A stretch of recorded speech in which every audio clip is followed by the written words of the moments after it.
اور اس کے ساتھ ساتھ ہمارے سونے اور جاگنے کے جو اوقات کار ہیں وہ بھی اچھے یا نارمل ہوتے تھے. لیکن اب اس میں چینج کیا ہے کہ ہماری جو ہیلدی ڈائٹ تھی، خوراک تھی، اس کی جگہ لے لی ہے فاسٹ فوڈ نے، پانی کی جگہ لے لی ہے سافٹ ڈرنکس نے اور یا جوسز نے، ورزش کی جگہ لے لی ہے، جو کھیل باہر گراؤنڈس کے اندر ہوتے تھے اس کی جگہ لے لی ہے موبائل فونس نے، ٹیبلیٹس نے، لیپ ٹاپس نے. اور ہم دیر سے سو کے اٹھتے ہیں اور دیر سے سوتے ہیں. تو یہ ساری وہ چیزیں جو کہ ہم سے غلط ہو گئی ہیں، تو اب ان کو ٹھیک کرنے کی ضرورت ہے. تو ہمیں ہر گھر کے اندر ہمیں اپنے گھر کے اندر اس کو آئیڈینٹیفائی کرنے کی ضرورت ہے، اس کو ٹھیک کرنے کی ضرورت ہے، کیونکہ یہی وہ چیز ہے جو کہ ہمیں اس طرف لے کے جا رہی ہے، جس کی وجہ سے بہت تیزی سے پاکستان کے اندر شوگر کے جو مریضوں کی تعداد ہے وہ بڑھی ہے. اس وقت پاکستان پوری دنیا میں تیسرے نمبر پہ ہے شوگر کے مریضوں کی تعداد کے اندر، جو کہ ایک بہت بڑی الارمنگ سچویشن ہے. یہ ایک پینڈیمک، ایک وبا کی صورت اختیار کر چکا ہے اس وقت. So can we reverse pre-diabetic phase to normal? جی، کہ وہ افراد جن کو ہم کہتے ہیں کہ پری ڈائبٹیز ہے یا ذیابیطس ہونے سے جسٹ ایک پہلے کی سٹیج ہے، کیا اس کو ریورس کیا جا سکتا ہے؟ یہ بات بہت حد تک درست ہے، خاص طور پہ ان افراد میں جن کا وزن زیادہ ہے یا جن کا جو طرز زندگی ہے بہت زیادہ سہل پسند ہے، ان کے اندر اس فیز کو ریورس کیا جا سکتا ہے. اس کے اوپر بہت ساری ریسرچ موجود ہے کہ اگر کسی کا وزن زیادہ ہے، فار ایگزامپل کسی کا وزن 100 کلو ہے اور وہ اپنے وزن کا تقریباً 12 سے 15% سے وہ کم کر دیتا ہے ابتدا میں، تو ذیابیطس ریورس ہو سکتی ہے. مطلب وہ پری ڈائبٹیز سے نارمل ہیلدی فیز کے اندر جا سکتے ہیں. اور یہ صرف اسی وقت ممکن ہے جب ہم اپنی خوراک پہ توجہ دیں گے، جسمانی ورزش کے اوپر توجہ دیں گے، اور باقی چیزیں جہاں غلط ہیں ان کو ٹھیک کریں گے. So what are the benefits of early insulinization and how you resolve myths of patients regarding insulins? ہمارے جو مریض جن افراد کو شوگر ہو چکی ہے وہاں پہ غلطی کیا ہو جاتی ہے؟ جس وقت ہمیں گولیوں کی ضرورت ہے، جب شوگر گولیوں کے ذریعے کنٹرول ہو سکتی ہے تو یقیناً گولیوں کے ذریعے ہی کرنی چاہیے. لیکن جب ہمارا لبلبہ انسولین بنانی تقریباً بند کر دیتا ہے تو وہاں پہ ہمیں انسولین کی ضرورت پڑتی ہے، کیونکہ گولیاں اس وقت کام نہیں کر پاتی. گولیوں کے کام کرنے کے مختلف طریقے ہیں، جس طرح کچھ ادویات ایسی ہیں جو کہ ہمارے لبلبے پہ زور دے کے اس سے مزید انسولین بنواتی ہیں، اور کچھ ادویات ایسی ہیں جو ہماری انسولین بن رہی ہے اس کے اثر کو بڑھاتی ہیں. تو جب انسولین بن ہی نہیں رہی یا ہمارے لبلبے کی یہ کیپیسٹی ختم ہو گئی ہے کہ انسولین مزید بنا سکے، تو پھر یہ ادویات اثر نہیں کریں گی. تو یہ وہ ٹائم ہے جہاں پہ ہمیں انسولین کو شروع کر دینا چاہیے. ایک اندازے کے مطابق، بلکہ بہت ساری اس کے اوپر ریسرچ اسٹڈیز موجود ہیں، کہ جب تشخیص ہوتی ہے ایک مریض کو کہ اسے ذیابیطس ہے تو اس وقت لبلبہ تقریباً 50 سے 60% کام کرنا ختم کر چکا ہوتا ہے. اور تحقیق یہ بھی بتاتی ہے کہ ہر سال لبلبے کے کام کرنے کی صلاحیت میں مزید 5% کمی آ رہی ہوتی ہے، کہ مزید وہ 5% انسولین بنانی ہر سال کم کر رہا ہوتا ہے.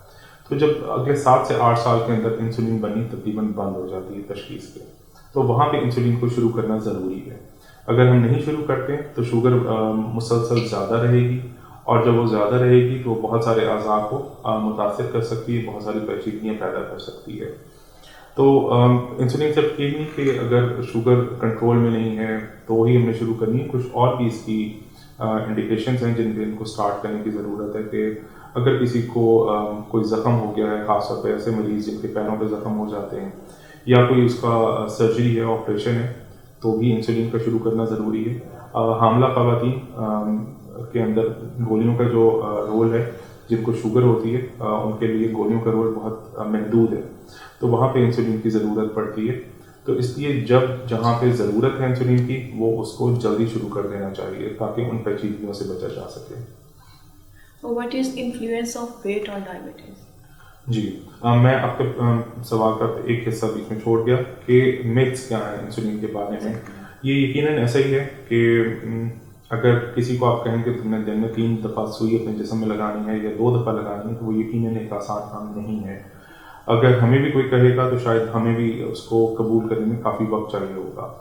تو پیشنٹ کے ساتھ بیٹھ کے بات کرنے کی ضرورت ہے, اس کو سمجھانے کی ضرورت ہے کہ یہ سوئی جو ہے اس میں اس کے لیے کافی ساری آسانی پیدا کی جا سکتی ہے کہ جس طرح جو جدید اب انسولین آ گئی ہیں ان میں سوئی بہت باریک ہوتی ہے اور اس کی جو لمبائی ہے وہ بھی کم ہوتی ہے, جو سوئیاں ہیں وہ کوٹڈ ہوتی ہیں جو تکلیف نہیں دیتی ہیں. تو اس لیے جب ضروری ہے تو وہ پھر شروع کریں. کچھ لوگوں کا خوف یہ ہوتا ہے کہ کہیں انسولین لگانے سے شوگر کم نہ ہو جائے, ہائپوگلائسیمیا جس کو کہتے ہیں, یا پھر وزن نہ بڑھ جائے. تو اس کو بھی مینیج کرنے کی ضرورت ہے کہ اگر مریض اپنی جسمانی ورزش کو اچھا رکھتا ہے اور ساتھ انسولین کے ایسی ادویات کا استعمال کر رہا ہے شوگر کی جو کہ وزن کو کم کرتی ہیں, تو یقیناً انسولین کے ساتھ بھی وزن نہیں بڑھے گا. شوگر لو ہونے کا رسک جو ہے وہ ہمارے ذہن میں بھی ایز فزیشین بھی ہمارے ذہن میں یہ خوف ہوتا ہے اور مریض کے ذہن میں بھی یہ خوف ہوتا ہے. تو شوگر انسولین کے ساتھ بھی کم ہو سکتی ہے اور گولیوں کے ساتھ بھی کم ہو سکتی ہے اگر ہم اپنی خوراک کے اندر دو جو ہمارے میلز ہیں ان کے درمیان میں وقفہ لمبا رکھیں گے. تو شوگر کے مریض کے لیے سب سے جو اہم چیز ہے خوراک میں وہ یہی ہے کہ وہ کسی بھی وقت میں پیٹ بھر کے نہ کھایا کرے, لیکن ہر 3 سے 4 گھنٹے کے دورانی میں یہ ضرور کچھ نہ کچھ کھا لے, تاکہ نہ تو شوگر بہت زیادہ تیز ہو اور نہ بہت کم ہو. آپ کا اگلا کوشچن کہ influence of weight on diabetes, کہ وزن کا کیا رول ہے شوگر کے اندر. میں نے شروع کے اندر یہ بات کی کہ جو سب سے بڑی جو وجہ ہے, جو ایلیمنٹ ہے شوگر ہونے کے لیے, وہ ہمارا لائف سٹائل ہے. اور لائف سٹائل برا ہونے کی وجہ سے میجورٹی لوگوں کا وزن بڑھ رہا ہے. یہ صرف ہمارے ملک میں نہیں, پوری دنیا میں ایسا ہے کہ جن لوگوں کا وزن زیادہ ہوتا ہے ان میں شوگر ہونے کے چانسز بہت زیادہ بڑھ جاتے ہیں. اس کے پیچھے کیا محرکات ہیں؟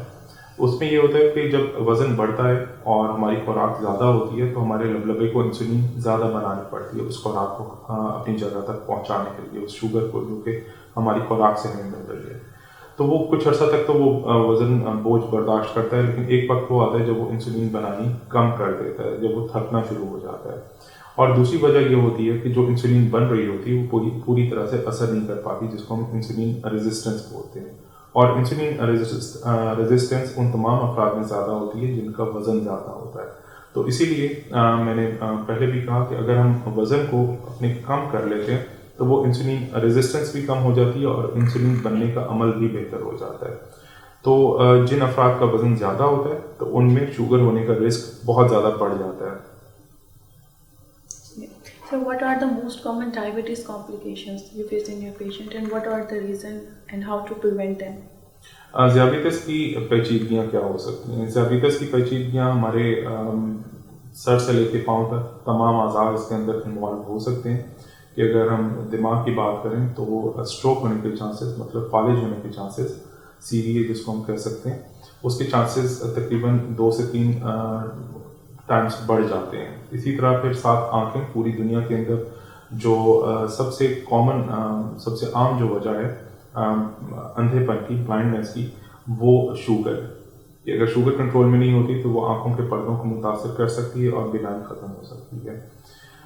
پھر پوری دنیا کے اندر ہی سب سے جو کامن کاز ہے اینڈ اسٹیج رینل ڈیزیز کا یا کڈنی فیلئر جس کو عام الفاظ میں ہم کہہ سکتے ہیں, اس کی بھی سب سے بڑی وجہ شوگر ہے.